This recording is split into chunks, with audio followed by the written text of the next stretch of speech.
ឆ្ន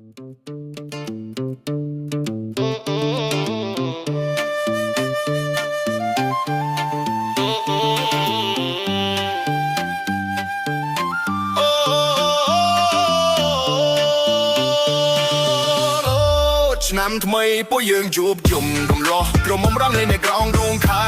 ឆ្នាំថ្មីពួកយើងជួបជុំពុកម៉ែមីងអ៊ំពិតទិនសម្រាប់ពីស្រែ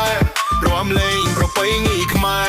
លេងល្បែងប្រជាប្រិយខ្មែរសប្បាយហូហែមានសេរីសួស្តីសប្បាយហូហែចាស់ទទួលពរជ័យ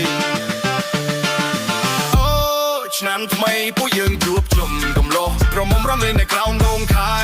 ឆ្នាំថ្មីពួកយើងជួបជុំពុកម៉ែមីងអ៊ំពិតទិនសម្រាប់ពីស្រែរំលេងប្រពៃណីខ្មែរលេងល្បែងប្រជាប្រិយខ្មែរសប្បាយហូហែមានសេរីសួស្តីសប្បាយហូហែចាស់ទទួលពរជ័យ